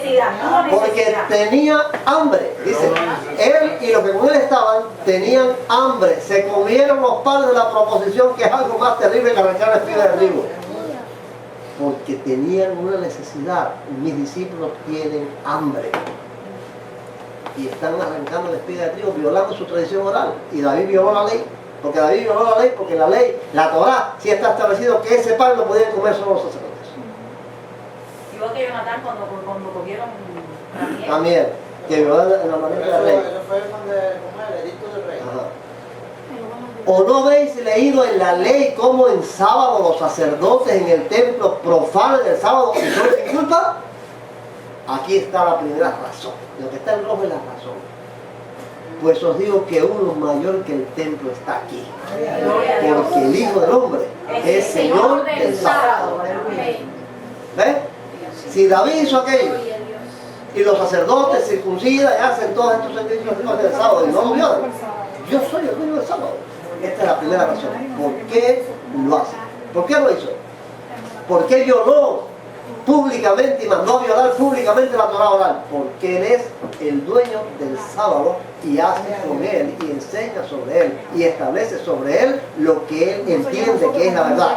Jesús venía a traer, a quitar, repito, a quitar toda aquella cosa que habían hecho los judíos, los rabinos, para establecer la verdad sobre el sábado, para que él hizo el sábado. Esa es la razón que vamos a ver aquí. La otra es, sí, sí. ¿Cómo? Porque es pobre, porque me Después te voy a explicar en particular. Dice así la otra expresión de él aquí en el asunto del trigo. Si supierais qué significa misericordia quiero y no sacrificio, no condenaríais a los inocentes. ¿Ven? Él cita un texto de Oseas 6:6, dice, porque misericordia quiero y no sacrificios, conocimiento de Dios más que holocaustos. Él está citado. Si ustedes supieran el significado de esto, de lo que significa esto que dijo Oseas, de que quiere mejor misericordia y no sacrificio, no condenarían a mis discípulos. Pero ustedes no saben lo que eso significa. Él quiso decir eso. Ustedes no saben lo que eso significa. Ustedes no saben que es más importante la misericordia que cualquier sacrificio. Miren cómo lo traducen otras versiones. Dios habla y dice, ustedes no han entendido el significado de estas palabras. Lo que quiero es que sean compasivos y no que ofrezcan sacrificios. Si lo hubieran entendido, no condenarían a quienes no han cometido ninguna falta. está diciendo dos cosas. Está diciendo que los discípulos son inocentes, que no están violando nada, que no han cometido pecados, lo que han violado la tradición oral, la Torá oral, son inocentes. Y está diciendo que ellos no entienden el mensaje de Dios, que ellos no saben nada sobre lo que Dios quiere. Dios no quiere ese sacrificio. Dios lo que quiere es que tengan misericordia, que sean compasivos. Miren cómo lo dice la otra versión, lenguaje actual. Ustedes no entienden esto que Dios dijo. No quiero que me sacrifiquen animales, sino que amen y ayuden a los demás. Si lo entendieran, no estarían acusando a gente inocente. Y la traducción de Dios, de traducción viviente, dice: ustedes no habrían condenado a mis discípulos, quienes son inocentes, si conocieran el significado de la escritura que dice: quiero que tengan compasión, no que ofrezcan sacrificios. Eso es lo que Jesús viene a enseñar. Soy dueño del sábado y vengo a traer otro concepto, vengo a traer otra idea diferente a la que está en la Torá oral. La Torá oral es mandamientos de hombres, no son mandamientos de Dios. La Torá oral son mandamientos de hombres.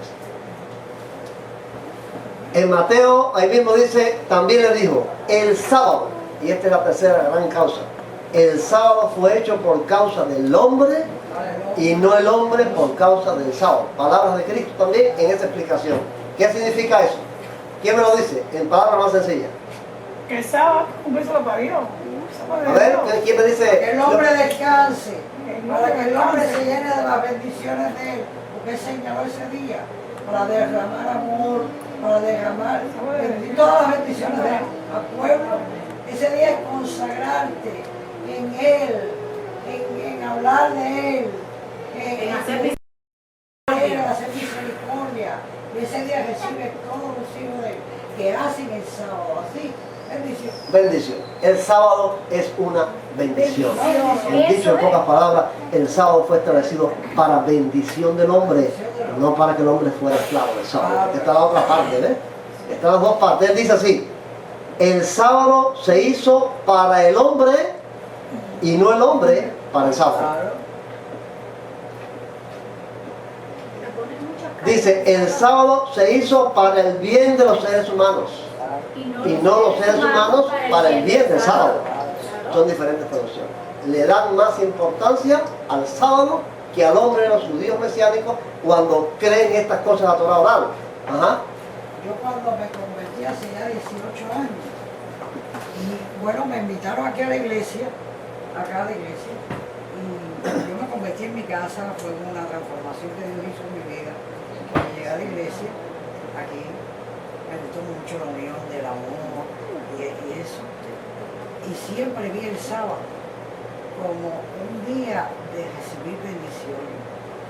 Y todos los testimonios en mi vida que tengo, que Dios me transformó el alma y toda la obra que hizo, la recibí un sábado. Y siempre vi el sábado de no hacer nada, sino consagrarme a Él, en predicar, en leer su palabra, en tener comunión con Él. Y eso es lo que Dios nos dio el sábado para eso. Que la agrade y estar con Él en ese día. ¿Va? Estar con Él y llenarte completamente. Es un descanso material, físico y una actividad espiritual. O sea, es sustituir el trabajo físico, el trabajo con el que se gana cada cual el salario, con el que la dama se cae en la calle un anciano o un niño, hay que auxiliar. Claro que sí. Cristo lo dijo que se puede hacer bien el sábado. Ya vimos, volvemos a lo mismo. Nosotros tuvimos un caso allá, como los problemas siempre caen los sábados, el único carro que había por la zona de nosotros era el carro del pastor. Y siempre se presentaban los partos de papi. Siempre se presentaban el Baracoa y los partos los sábados. Y la gente tenía que irse del carro. Nosotros, papi no manejaba, pero Lázaro manejaba y tenía que irse en el carro.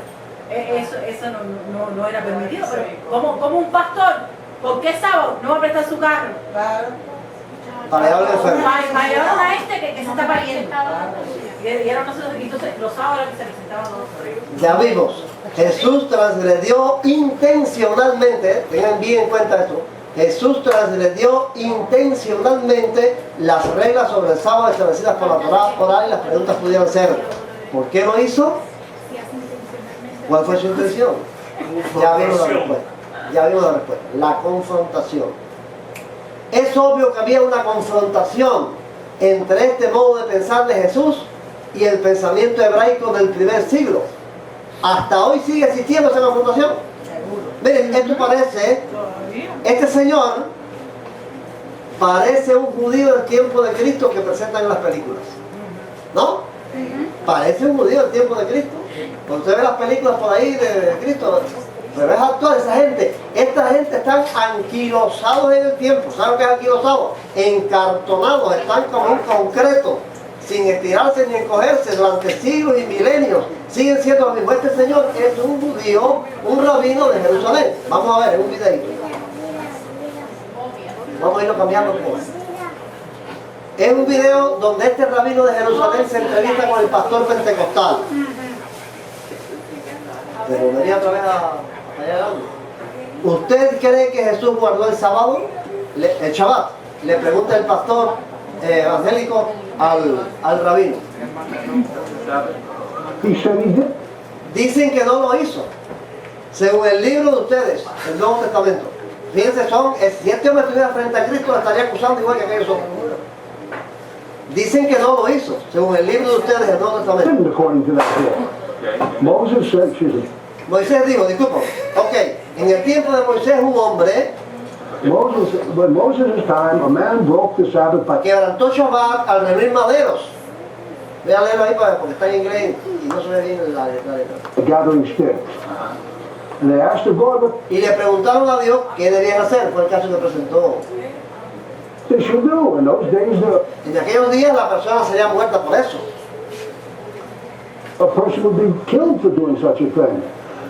Ahora, en este libro, Nuevo Testamento, que ustedes tienen, sí, porque él es judío. Él no es cristiano. Él fue, recogió espigas en Shabbat. No fue el Cristo que la recogió, dicho sea de paso. Él estaba diciendo cosas que no son de ahí. Los que recogieron espigas en Shabbat fueron los discípulos. Él fue, recogió espigas en Shabbat y dijo, el hombre es mayor que el Shabbat. El Shabbat es para el hombre. Así que habla Cristo, ¿no? Man is greater than Sabbath. Sabbath's here for man. Pero él dijo, interrumpe el pastor, pero él dijo que él era señor del Shabbat. The Lord of the Sabbath. Okay. Pero tenemos la Biblia que nos dice. Okay, so now we have the Bible that says don't pick plants on. No recojas plantas en Shabbat. ¿Dónde dice eso la Biblia? No, eso no lo dice. Esa es la tradición oral. Recuerden ustedes que nosotros aquí escuchamos, nosotros de Ariel hizo un comentario cuando se dijo eso, que para ellos el Talmud es la Biblia. Cuando esta gente habla de la Biblia, están hablando del Talmud. No están hablando de la Biblia, están hablando del Talmud. Ahora dice él que es la Biblia, y el Talmud dice no recojas plantas en Shabbat. Ya lo vimos, uno dice la misma, ¿no? Que separar el grano, toda esta cosa. Y luego este hombre llega y nos dice, ¿es ok? Dice la Biblia, sí, este hombre es el Señor, es Cristo. Dice la Biblia que no recoja plantas en Shabbat. Y ahora llega este hombre, Cristo, y nos dice, ¿es ok? ¿Puedes recoger plantas en Shabbat? El sábado es más importante, el hombre es importante que el sábado. Ahora, ¿lo voy a aceptar? Mira lo que ocurre. No hay necesidad de que solo creas por fe. Todo judío ha seguido eso en la historia, o sea, de no recoger las plantas, de obedecer el Talmud.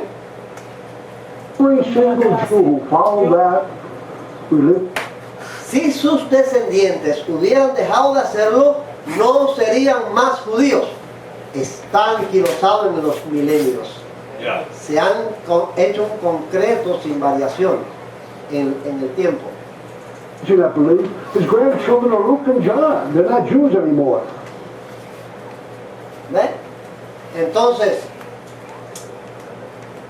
Por eso Dan Ben Abraham no tiene razón y engaña a la gente cuando dice. Aclaro además que al decir que el Nuevo Testamento es un libro hebreo, es mucho más que la lengua hebrea. Significa que sus conceptos, sus valores, sus principios, sus puntos de vista, su perspectiva de Dios, de la salvación, del perdón de los pecados, de la redención, etc., provienen del judaísmo bíblico. ¿Es verdad? ¿Es el judaísmo que está en la Biblia? ¿Ese judaísmo del Nuevo Testamento está de acuerdo con el pensamiento de Cristo? ¿Nace el pensamiento de Cristo de ese judaísmo? ¿O hay una total confrontación que este mismo Señor, al cabo de los milenios, sigue defendiendo? Que Jesucristo violó el Shabbat porque le autorizó a sus discípulos a rezar el día. Engaña a la gente. Conscientemente engaña a la gente. Con todo y las evidencias que existen en contra de su teoría, Dan Ben Abraham, entre otros documentos, usa la Mishnah, la Gemara, el Midrash Shabbat y otros elementos talmúdicos para escribir su libro El Código Real, y esto es muy importante que ustedes lo tengan. Este hombre usa toda esa literatura judía, el Talmud, para escribir su libro. ¿Por qué le digo que es importante? Porque cuando estudiamos la segunda parte de esto, que es la negación, el segundo peligro que hay en el judaísmo mesiánico, que es la negación de la divinidad de Cristo, vamos a ver qué escribe él en el Talmud, o sea, en el Código Real, porque el Código Real es el Nuevo Testamento que él hizo. Miren de dónde sacó él él dice de estos documentos talmúdicos que nos ayudaron a clarificar el sentido del texto.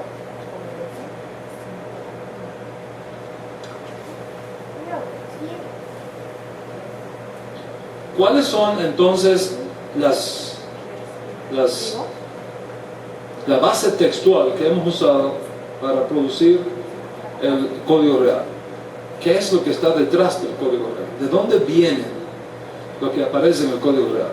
Me voy a dar una lista de todos los documentos que fueron tenidos en cuenta cuando se creó esta versión. Los documentos judíos escritos durante los siglos III al I antes de Yeshua, y los documentos judíos escritos después de Yeshua, teniendo en cuenta a Flavio Josefo, a la Mishnah, la Gemara, los Midrashim, el Midrash Rabbah, etcétera, etcétera, que nos ayudaron a clarificar el sentido del texto.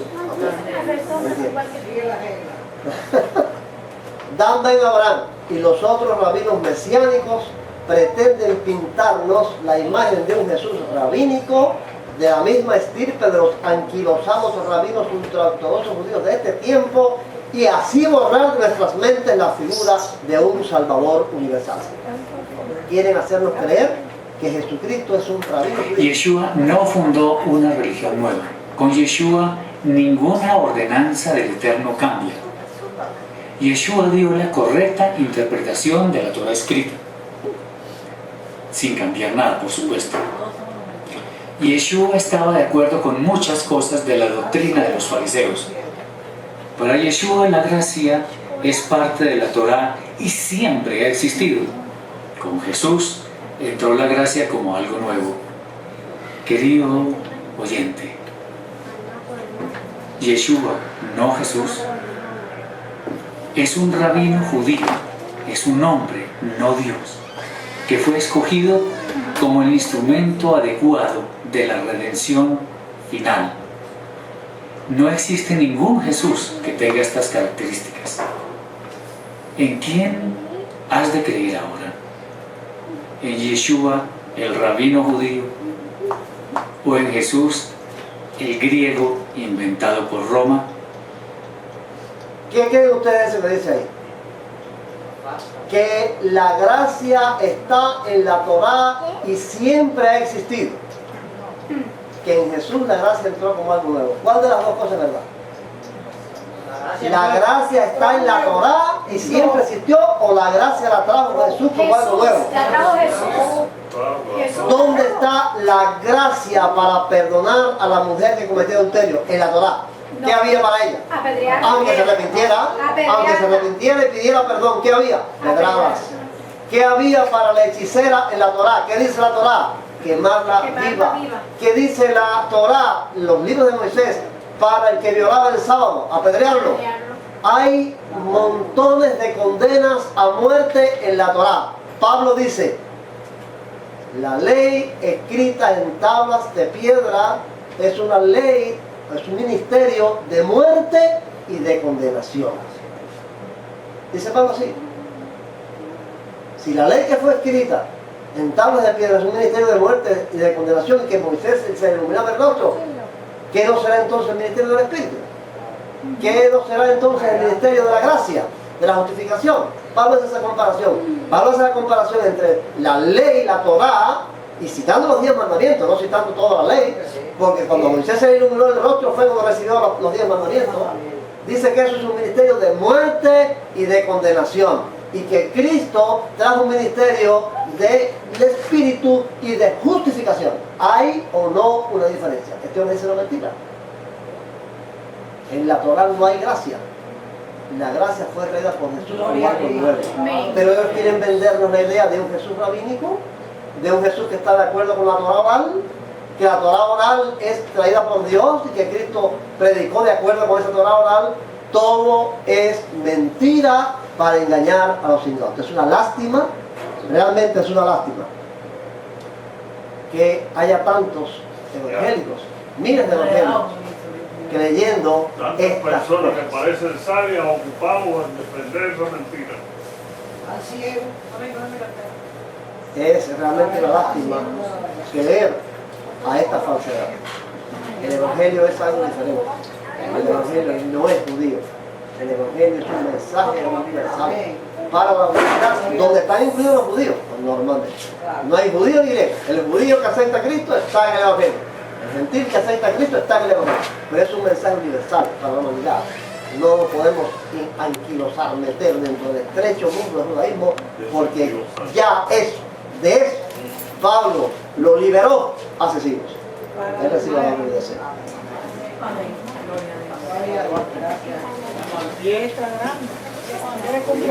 A los hijos del Señor pertenece el cantar, pues vendrá el Salvador y nos arrebatará del palacio celestial. Gozaremos más allá, glorias a Dios,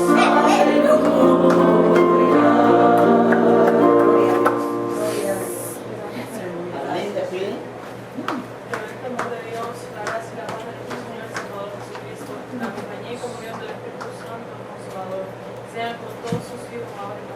Amén.